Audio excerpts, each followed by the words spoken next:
I say every single time I hit the go live, Kate shows up. I'm telling you, she slides in here in the last 3 seconds of every single show. Like a creepy guy getting into your DMs. She's like Baker Mayfield, always shows up late to the party. It cracks me up so much. Every time I said, okay, it'll slide in here, I'm just going to go ahead and start. And boom, there she is the minute I hit the go live. Welcome, everyone. This is the Our Turf Football Podcast. I am Dana OG. Kate, you crack me up. I am joined this week with Lisa and Kate. Sonia is not able to join us this week, so in her place we have Robyn. And now, if you guys do not know who Robyn Mundy is, she's our favorite Bills fan of all time. Sorry, Ashley, but it's just true. We absolutely love her. She might be BFF. She is. She has been around with us forever, and she is all in on her Bills. And so, Robyn, we are so happy to have you here. Thank you for joining us. Thank you for having me. The only question I have is why this week? Well, that's right. It was a tough week. We didn't do the Victory Monday. Who's the Victory Monday? Not me. Oh, wait. You didn't win. Robyn didn't win. Oh, Sonia was my friend. I won in fantasy football again. Oh, that don't count. It totally counts. You know what? It's going to count, Lisa, when you're so pissed that I win the whole entire thing at the end of the year. I'm going to get you the playoff. Do you know what's nice? You have to make the playoffs, Lisa. That's not going to happen. Oh, go ahead, Kate.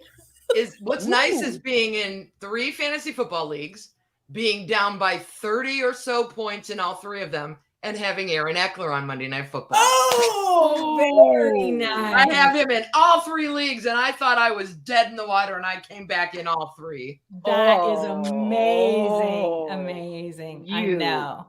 Robyn, do you play fantasy football? I did. I gave it up a while ago. I did. Smart woman. I was honestly, you guys, this is the true story. I won a championship with Tom Brady as my quarterback, and I felt so dirty that I was never the same. And I told you she's my BFF. I know. Yes. I just felt so dirty. And actually, to be honest, I enjoy it. But at the same time, sometimes you have to be in so many places in your head. And I kind of like just focusing on my Bills right now. Yeah. Although taking a break might be a good idea. Yeah. This year it was I went down to one league, just the Our Turf Football League. And so that's why I'm so obnoxious about being fantastic at it and kicking everyone's butt, because it's the only one. It's the only place I got. So I'm going to run with that. So, well, welcome to all of our listeners. We are so glad that you are here. So this week we wanted to talk about some teams. Well, I don't want to say, I named the podcast, have you tried restarting it? Because we have a couple of teams who go really fast and they're really good, and then they hit these weird road bumps and they just stop and they don't even look like the same team. So I'm like, shut it off, unplug it, plug it back in again, see what's going on there. And there's a handful that really stick out. And we admit this year has been so strange, right? Like all of us had mentioned one time or another that this whole entire season has just been so bizarre, and how the AFC and NFC are truly wide open for the taking from anyone. But we're on live, buddy. Oh, excuse me, Lisa? What? Am I muted? No. No, we can hear you. Lisa's technology, ladies and My gentlemen. grandson's talking to me, and I'm trying to tell him to keep it down. We're live. So he used toilet paper. So it's like, It's even better. trying to mute it. To tell him. Hey, now? let's go ahead and let's get started with this. So Am I first and muted? foremost, Lisa, no, we can still hear you. Let's go ahead and get started with our sponsorship. Lisa, tell us all about donkeys. Am I still muted? No. Okay, good, because I just want to make sure I wasn't muted so I could tell you about Donkey's cheesesteaks. The best cheesesteaks in the Northeast. They are fantastic. They are in New Jersey, and we want to thank Donkey's Place for sponsoring our podcast for the entire season. We are so grateful for them for that, and they are fantastic. So if you are up that direction, I don't know, maybe Medford, interviewing, Mount Holly, Camden, the three locations. Camden, yeah, Camden. Camden run? I actually want to say Camden's where it all started, but hopefully maybe the Donkeys people will correct me, but I'm pretty sure Camden is where it started. So yeah. Very cool. I was going to say, maybe if you were in New York interviewing for an offensive coordinator position, you could stop by and get a cheesesteak from Donkeys. All right. Thank you so much to Donkeys Place for sponsoring us. So let's go ahead and get started. Robyn, I want to start with you. I want to start with the Buffalo Bills. So the Bills, I will tell you right now, I don't know if you saw our prediction show, but I have them winning the Super Bowl this year. Well, that's unfortunate. No, it's a good thing. Right now they are 6-4. They started out the season like fire, right? It was fantastic. And then they started hitting, when they beat Kansas City, I'm like, oh, there it is. That's the one. And they've just hit some road bumps lately. What is, as a fan, what do you look when you see this team? Are they that beginning of the season team? Are they these ones that keep running into road bumps? It's hard to tell because it's a different team, it seems like, week to week. Mm-hmm. But there's some issues that, this rough patch since the Titans game. The wheels fell off. Mm-hmm. And frankly, right now, I think they're in a crisis mode. Because if they don't win on Thursday night, they're done, because Belichick is on a roll, and we know what he does when November and December roll around. And this is the first time I've ever seen a McDermott team so discombobulated. And I've been thinking about it a lot in terms of what is going on with this team. And you were talking about other teams, and I made some notes, and there are quite a few other teams that have had a volatile season, up and down and up and down. But for the Bills, we have some real bad things brewing. One thing, and I hope it's okay if I talk about this, because it's been on my mind a lot.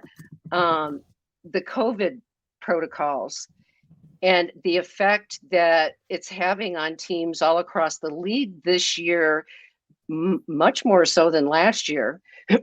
Excuse me. But, like for the Bills, Star Latulele, our defensive tackle, our nose tackle, was out. He's still out. I don't know when he's coming back.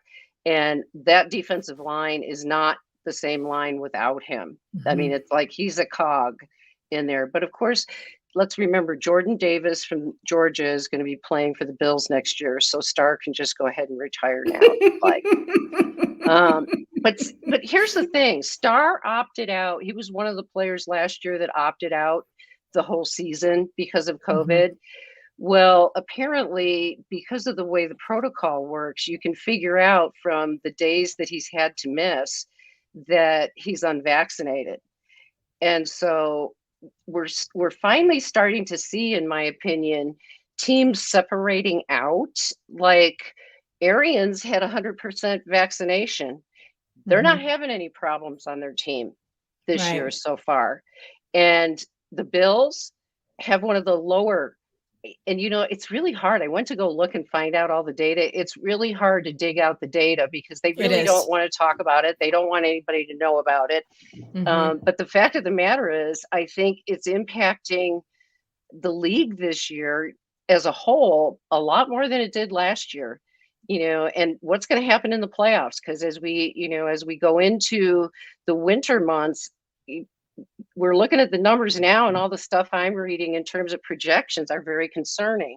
So I think that plays a role in part in terms of what's going on, because you can't have your best players out. What is it? Is it Mike White and Flacco? I guess I just heard that are out with COVID. So Zach Wilson has to start.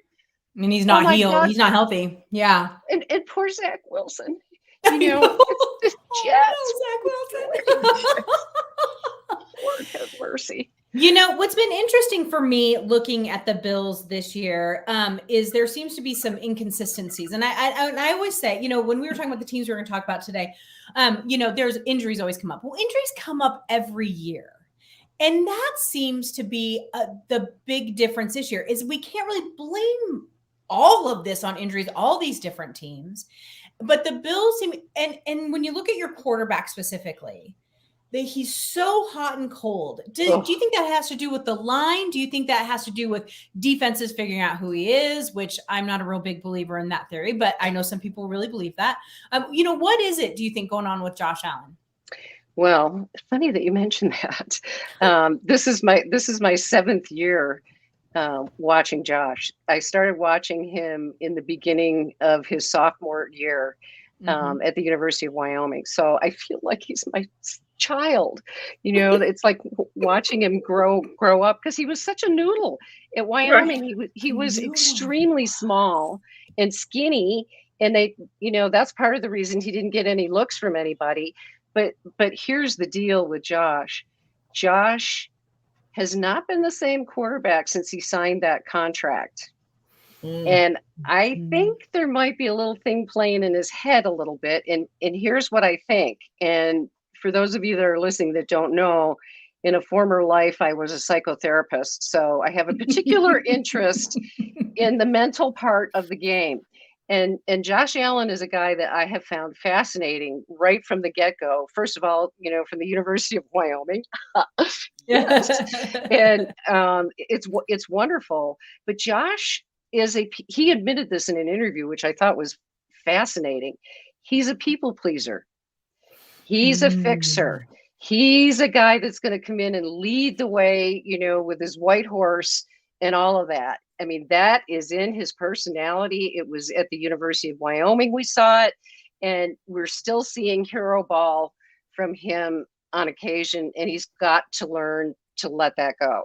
But that, I think, will come with maturation.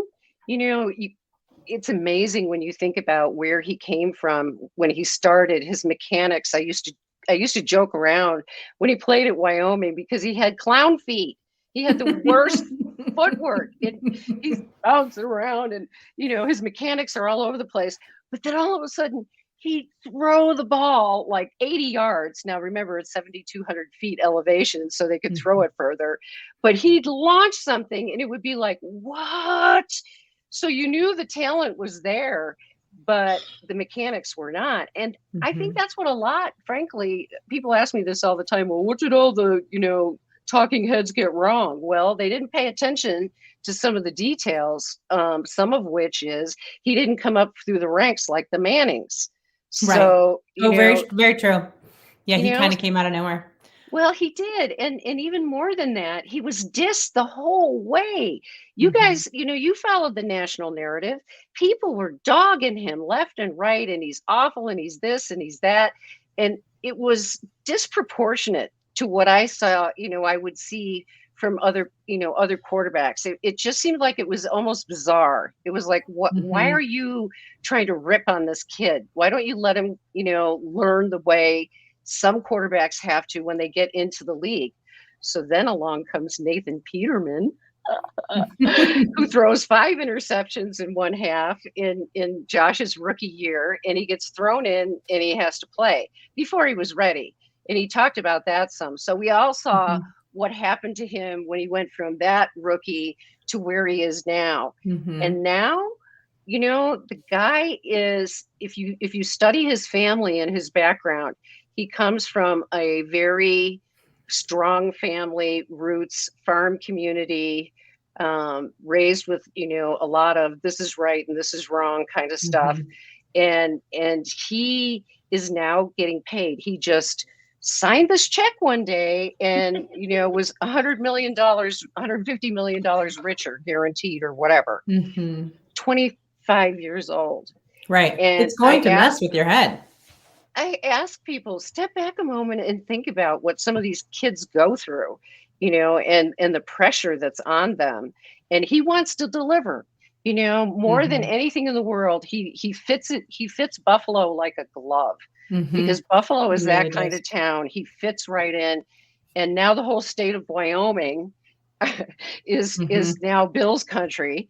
And he's got all the potential in the world, but he's got to quiet his mind. He has to be able to have better mental discipline. For sure.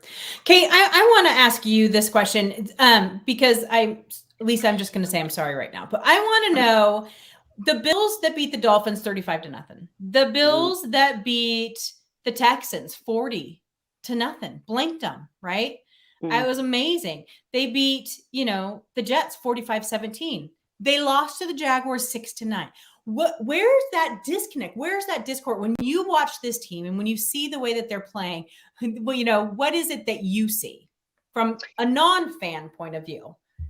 Well, I'm a minor fan. They're my no, you know what I mean. You're not. I know. They're not your team. Yeah, sisters of the Great Lakes. Yeah, we are. I lived in Cheektowaga for a couple years. I'm one of those people who knows that the Bills play in Orchard Park, not Buffalo. So Cheektowaga. Yeah, that's a name. It's hard to say, and that's what and that's the answer I will give you when you talk about the Browns, when you talk about the three other teams that we're going to talk about tonight.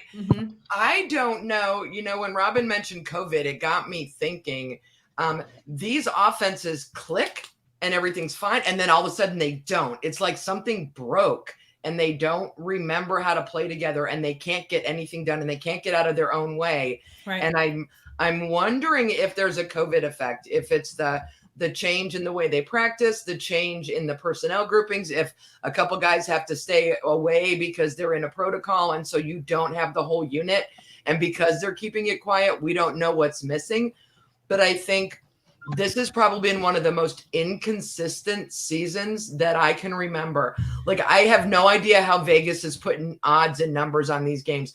I do a pick 'em every week, and my pick 'em numbers are awful. And nobody, even the people who are winning in my pick'em league, are at 55%. I mean, usually somebody's at 80 and 90. There are some that are just gimmies, and they're just, this inconsistency is everywhere. And I'm seeing it as much with the Buffalo offense, and probably the couple teams I see it with are teams like Buffalo, where I had such high expectations for them when the season started. We all picked them to win that division. Most of us picked them to go to the Super Bowl, if not win it.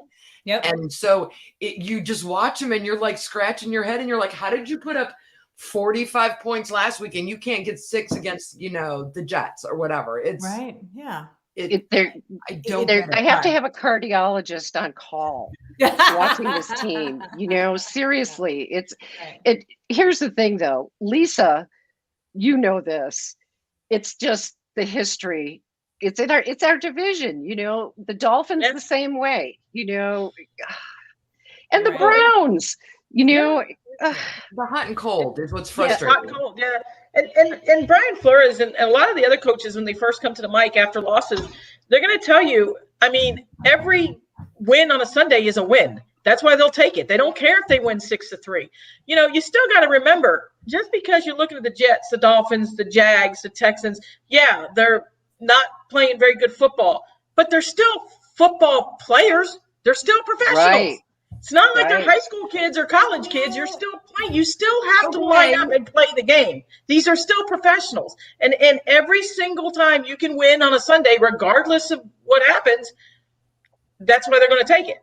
I'd have to dig into it, because now it's popped into my head that I want to dig into it, and I want to look at the matchups, and I want to look at the secondary for these teams that beat Buffalo and see if, while their records overall are not good, if their secondary, I tend to look at fantasy numbers this way, at wide receivers' fantasy numbers against the secondaries that have stopped the Browns, stopped Josh and the Bills, stopped some of these teams where you're like, wait, you put up 45 one week and you can't get 6. I want to go look at what the secondary of that team is doing to receivers, and maybe defensive coordinators are finally getting better at matching up well, or else offensive coordinators are I think you got to go to the trenches. I think you got to look at like with the Bills with Robyn, Russell in Seattle. Look at those offensive lines. When those guys they're running for their lives. When one of the biggest knocks on Josh Allen has been accuracy.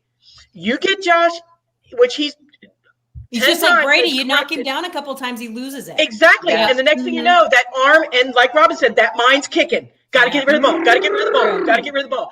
Russell Wilson's the same way. Russell get rid of that ball. He'll throw it up, And so I think when Kate, I know the secondary, but I'm going to the trenches. I think when you see a lot of these offenses gets pushed back and these quarterbacks get get in their mind that they got to get rid of these balls, that I think that's where you're seeing a lot of the problems. Right. Mm-hmm. All right. Well, let's move on. I want to, because we've spent a lot of time on the Bills, which I wanted to do because Robyn was here, but I want to talk about some of these other teams too. I want to talk about the Chargers.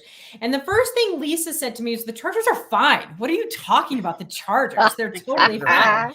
They are fine. All of these teams, except for Seattle, which we will talk about last, are still fine. They're still in it. They're still competitive. They're still right there. But it's just so hot and cold. So I want to look at the Chargers. They too are another 6-4 team. That is their record. They're sitting now behind the Chiefs, which after the beginning of the season, who would have thought the Chiefs would have figured it out? We'll see if that continues. Because we're talking about Dallas next too, because that was a disaster. But you look at the Chargers. They started off so red hot. They beat Washington. They beat the Chiefs. Once again, that is kind of was the mark this year, right? They lost to the Cowboys. Cowboys are a really good team. That made sense to me.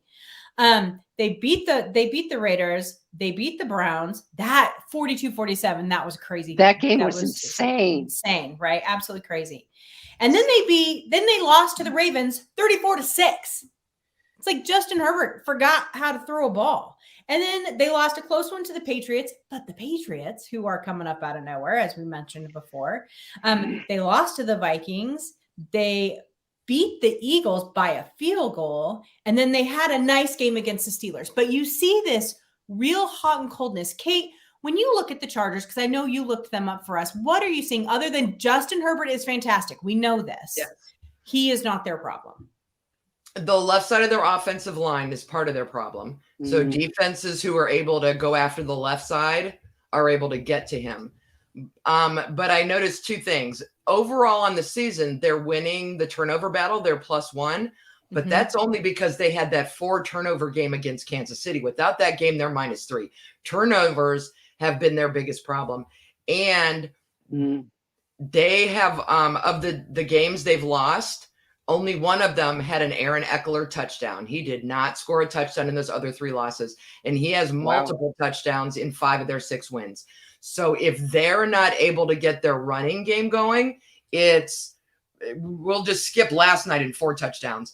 It's sort of a chicken and the egg thing. If their running game is going and Eckler is productive and he's got as many receiving touchdowns as he does rushing ones. Right. But that tends to keep the defense on its toes so that then Herbert can go and do his thing. So that's been the biggest thing I've noticed is that the defenses who have been able to keep Eckler under control have controlled those games. But penalties and drop passes, they have stabbed themselves in the foot more than any other team in their division from a penalty yards standpoint and the total number of dropped passes standpoint. Right. And that's why I wanted to talk about them, because when Lisa was like, you're crazy. Yeah, if you look at their numbers, they look like they're okay, but they're not. If you watch these games, they'll have full quarters where you're like, what the hell team? Was that the practice squad? Like, it's baffling to me. And I love the Chargers. I love the way that team is put together. So it was very interesting to me. Lisa, I want to ask you too, that division is so wonky. And, Kate, remember how much fun we made of Kate when she picked the Raiders to win that division, and then they were winning that division for so long. It was so amazing. Yeah, for 2 weeks. Yeah. Well, no, it was like through I think. Well, the Raiders, what I'm seeing with a lot of people with the national news and the media, it just seems like Vegas has caught up with the Raiders. All the off-field stuff seems like it's caught up. I think it was just that little hype of when Gruden exited. Then you had the Bruggs incident that they kind of rallied together a little bit. Now you're starting to see the effects of it. Now I think you're starting to kind of see the whole part of it. And like I said, I didn't laugh, but it's like when I found out they were going to Vegas, like you guys said, you're having young kids come out of college, 21, 22, signing big contracts, and I'm going to Vegas. I mean, that's just wrong. That is a disaster waiting to happen. What could possibly go wrong? What could go wrong? So anyway, but yeah, that division, I still have the Chargers winning it. I'm still going to stick with them. I think when the Chargers have that offensive line that's holding and that running game kicking, they're almost an unstoppable offense.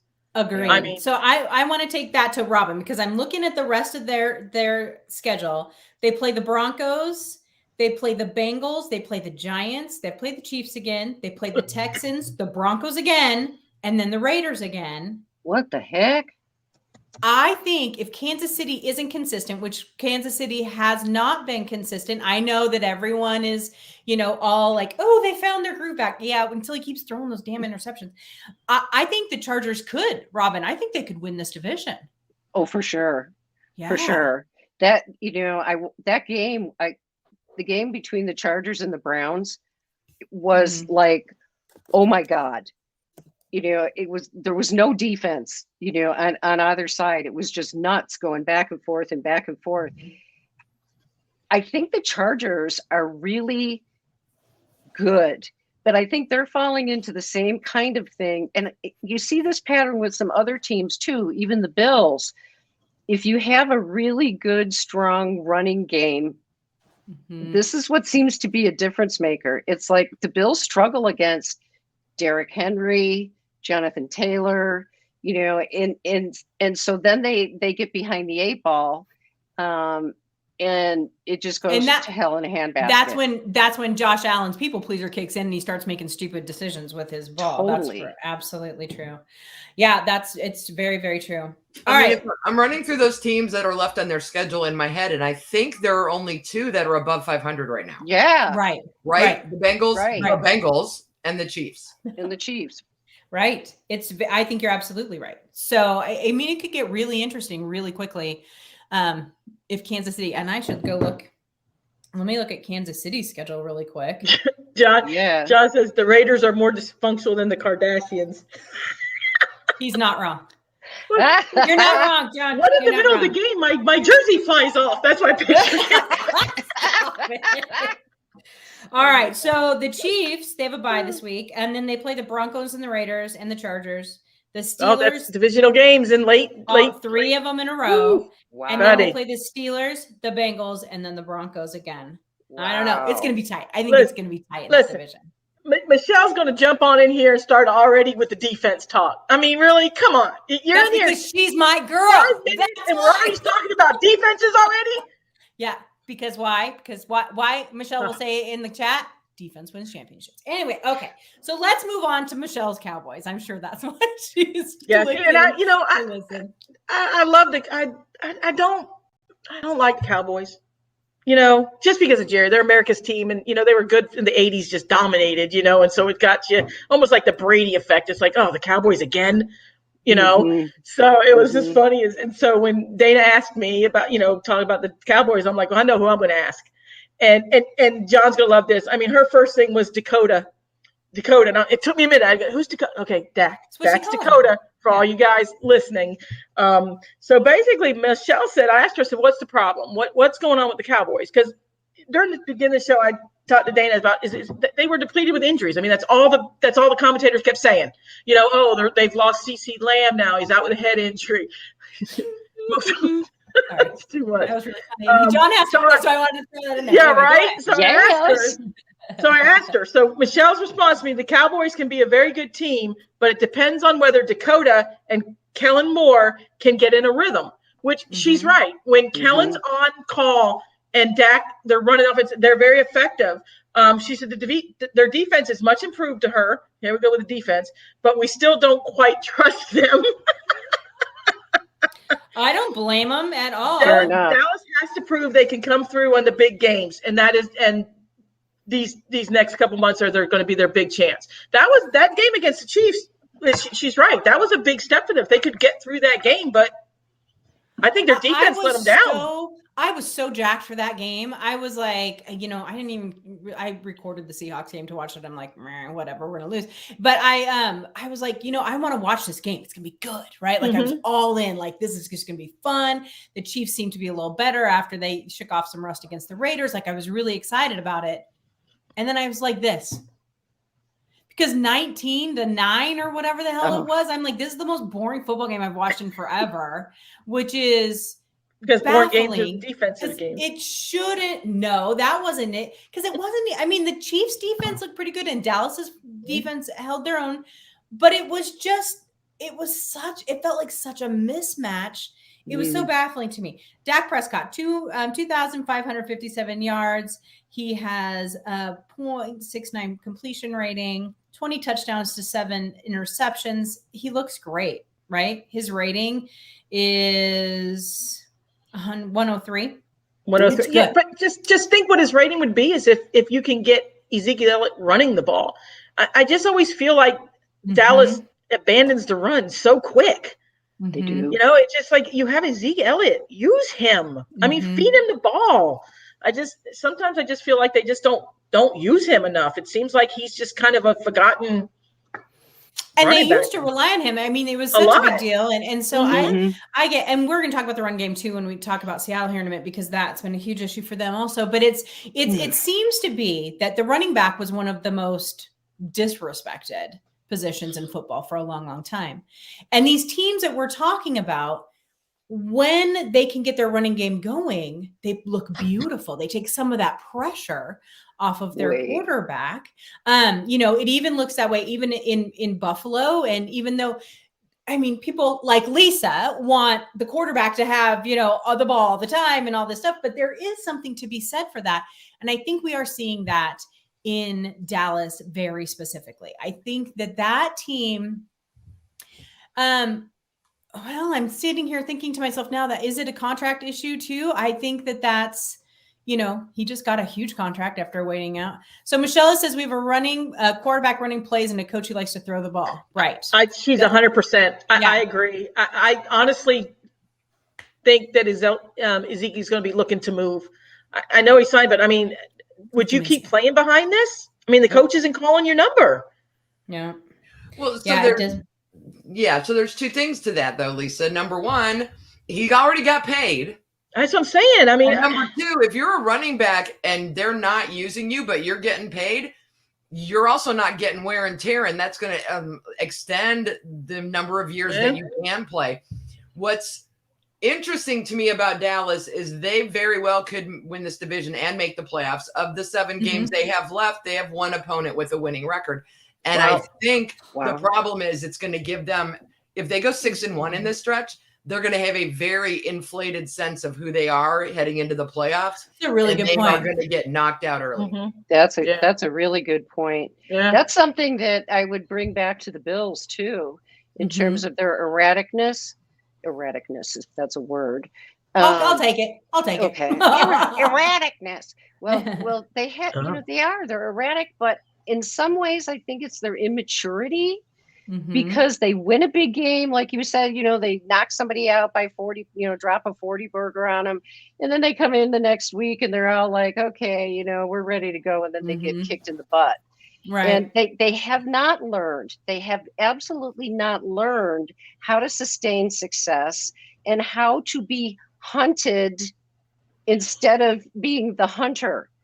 They are a team that's so used to doing that. And you see it, you know, with other teams as well. But I love the point you're making about the running games. Yeah, because so important. Everybody is like pass. But the teams that you pointed out that are doing the best are the teams that have a balanced attack. Right. And they can do that. And the Bills haven't had a balanced, you know, attack for 2 years. Right. And it's starting to show. I was just looking at the Cowboys schedule and you're right. Holy cow. They could roll through this. Yeah. They're going to then hit an absolute brick wall when it comes to the Arizona Cardinals. That team, when a team is built to not even need their quarterback, woo, good luck, people. My whole world changed this weekend. It was amazing. So Michelle just said that too. She said they'll get to the playoffs because she said she had them in the championship game against Green Bay. Yeah. So, hey, I have this question: is anybody else waiting for Robyn to break out the ice fishing poles?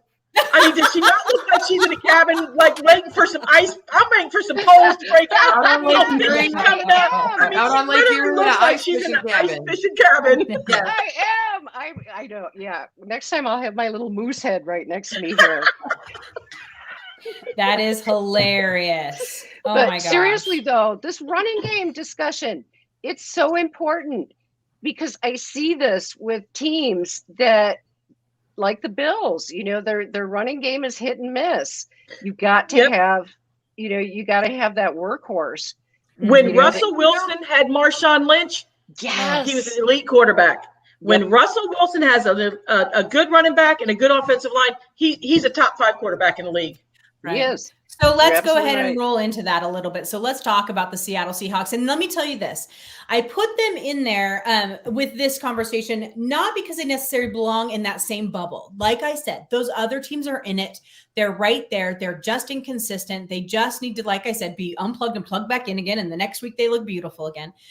The interesting thing about the Seattle Seahawks was the expectation that came with them at the beginning of the season and then what has happened to them this weekend. The caveat is, yes, Russell Wilson missed 3 games, okay?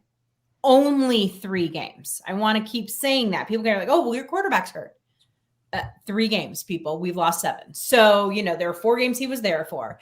So I find that this conversation, it comes in to much of the same problem that these teams that are doing well, they have, but they can't make up for it. Some, the Bills, the Cowboys, the Chargers, these other teams, the Titans, perfect example. They have managed to figure out how to live without Derrick Henry. Seattle wasn't able to do that. They are not able to function well without a running game. And so Chris Carson, for the 15th year, well, the kid's only been in there like 5 years, but all 5 years, never played a whole season. Not once. Can't keep him on the field. The other running backs are not good or average. And Russell Wilson is hurt, so he needs a run game. They don't have it. But Lisa, you keep saying something that I have been reading over and over again about Seattle right now, and that is their offensive line. The offensive line is an absolute disaster for Russell Wilson. However, they've said for years, Russell hasn't had a good offensive line. They were ranked in the top 10 over the last few years. And so that is what is baffling. That's what the discussion. Their offensive line? Yeah. They were probably ranked because of Russell. Russell trying to make it positive play. To save him. So, he's a running quarterback. So any positive play with them flushing him out of the pocket, him just launching it for Lockett and Lockett catching it is going to be a positive check on that. Absolutely. That's fair. That's fair. But interesting to me. So this is what I'm seeing when I look at Seattle. And the funny thing is their record doesn't bother me. I'm not one of those fans who's like moaning and groaning and rolling around on the floor. It's just not who I am. I've been around here for too damn long, right? Like I remember the 92 Seahawks, right? So I think that for a lot of the fan base who are younger in age and just simply weren't alive when that happened, this is a shock. But what I'm seeing here is a complete inconsistency between the coordinators and the complete inconsistency between the defense and the offense, that no one is working together. And you brought this up earlier, Robyn, where they are not together. They don't look like they've been practicing in the same room. They don't look like they've been having meetings in the same room. For the Bills, sometimes you're seeing that a lot in Seattle also. Yes. I find it interesting that Seattle is so close to being up there with the rest of these people with the same type of record, maybe a 6-win record, 4 loss or what have you. But at the same time, there just seems to be a bigger issue. So I want to start with you, Kate, because I want your guys' opinion, because I think it's important for outside the fan base to chime in here for people who are inside the fan base. What do you see when you look in Seattle? For me, this one is a trenches issue, to what Lisa brought up earlier. Mm-hmm. If your offensive line is a mess, then your quarterback can't get comfortable and you cannot run the ball. Mm-hmm. And if you cannot do those 2 things, you cannot have any offense. Okay. So there's the chicken and the egg is my cliche phrase of the day. Because like I said, you need the running game to be able to throw the ball. To keep the defense, you can't keep 10 in the box because I'm going to throw the ball. So you got to keep a couple guys back. And then, so to keep the defense on their feet, you need that balance. I don't even need a 100-yard rusher every week. I just need a guy who can get me 5 when it's 3rd and 4 so that you keep everyone up close so that I can launch the ball. So there's that whole back and forth thing. But when your offensive line is as bad as it is, and even though Russell only missed 3 games, I don't feel like he's 100% Russell this year. Nope. So he hasn't been able to make up for the shortcomings of the line with, the crazy running and the crazy plays that he's done in the past. Absolutely. The other thing on here, and Lisa, I'll let you chime in about Russ here in just a minute, because I know that you have some pretty strong opinions about that, but I'm going to ask Robyn about the defense a little bit. So interestingly enough, Seattle's defense is horrible, then fantastic, then horrible, then fantastic. They cannot keep, it's just like up, down, up, down, up, down. The biggest issue that has come up is time of possession. So the Seattle Seahawks have the lowest amount of time of possession of anyone in football. They cannot keep their offense on the field. If you, from your fan opinion, because Buffalo's known for having a fantastic defense, like that's one of the reasons I love that team so much. Do you think that a really strong defense can make up for the quarterback play, or do you think it's usually the other way around? And we've seen these huge numbers in football, so maybe that is. The chicken or the egg kind of thing. Yeah. It's very interesting.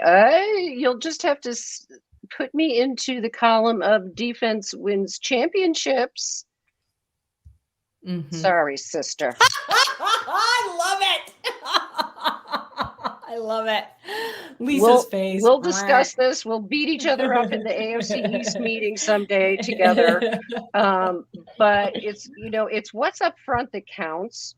Mm-hmm. And I go back to what Kate was talking about in terms of offensive lines, and the same holds true for a defensive line. For example, in the Bills' case, they are horrible without Star Lotulelei in the middle.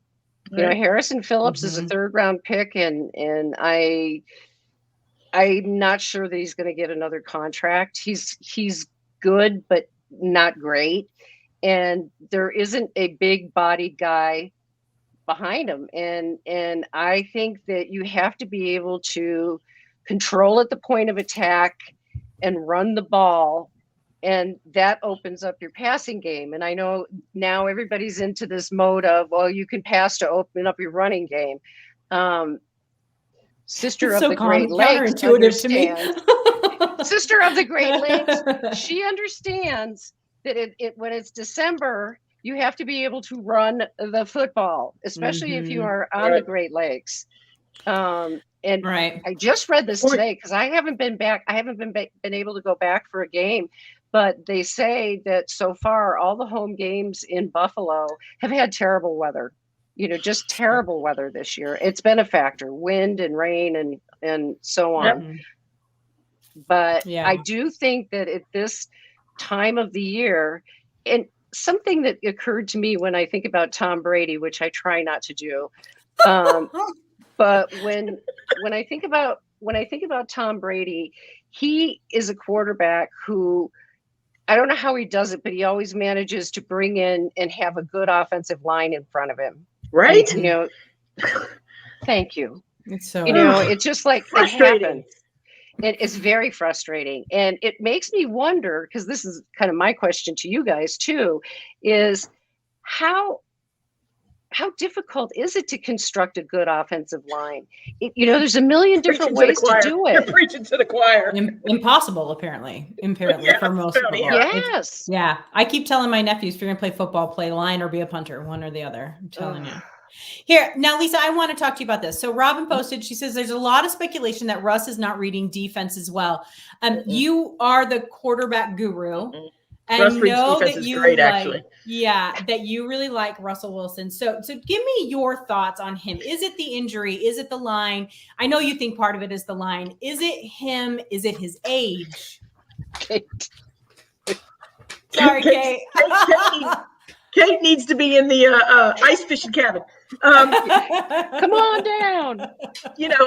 Nothing would please me better than Seattle fans wanting Russ out of there and then moving him, because me, I take him 7 days a week and twice on Sunday. Oh my God! Yeah, no. I would, and there's 31 other teams that probably would too. But the thing with Russell is he puts so much pressure on himself. I mean, you just know him about that. Who doesn't want that on your team? Who doesn't want a guy that hits that gym, because he's going to come back before he'll beat that deadline to come to play Green Bay. He's got that drive. Offensive line, we've already talked about it. Katie put up a great point, and I was going to bring this up, but she brought it up too. You have a little discord between your receivers and your quarterback and your coach. Okay, this is where Tom Brady I know Robyn Mundy is great with that. He brings everybody together. Yeah. Offensive line, offensive coaches, everybody. We're getting a little discord in Seattle because we got a wide receiver who's not agreeing for what the quarterback thinks he's seeing to what your offensive coordinator's calling. So, and on top of that, you're losing some games. So it's all setting in. This is where we need to have a players only meeting. This is where the leaders of your team, your veteran players, are going to step up, step in, bring everybody back together. And I think when you have that, you'll get in a better rhythm and everybody will settle down. Russell has that. And so I think Russell will get Lockett dialed in and said, let's calm down. Because, receivers want the ball. They all want the ball. Everybody wants the damn ball. Everybody wants the ball. Honestly, you want a receiver that wants the ball. Okay. Right. I'm not gonna bitch about my receiver if he goes after the game and says, I wanted the ball. And everybody comes down on Odell for that because Odell just wants to catch the ball. Whether he can or not, I don't know. But, he still brags that he wants the ball. Lockett's very much like that. Metcalf's very much like that. So I just think, like you said, I think Katie kind of hit. I think you just got a little discord going on right now, and that's where your veteran players are going to have to step in and right the ship. We'll see. I don't know. It's going to be a weird season. Michelle says Sierra is Russell Wilson's problem. She's a brat. Oh, that's it. It's the Jessica Simpson, Tony Romo thing. Okay, Michelle. to our other to our other people. Baker got married and he ain't been the same since. We're just saying. Not gonna lie, I'm just saying that it is what I said. Everyone was blaming Patrick Mahomes' baby on his interceptions. You guys, for those of you in the chat, Michelle is just joking. She's just. Oh no, she might be on something. Oh no! All right, you guys. Well, we have gone over shockingly, as we always have. I hope you guys don't mind, right? But we will be back again next Tuesday, 8 p.m. Eastern, 7 p.m. Central. Robyn, thank you so much for hanging out with us. Anytime. I love you guys. I love it. We love having you on. All right, everyone. We will see you next week. And next week, it's a positive show. All upbeat. Nothing bad. Everyone's going to be so great. Oh, God, I hope so. All right. Good night, everyone. Have a good Thanksgiving. We'll see you next week.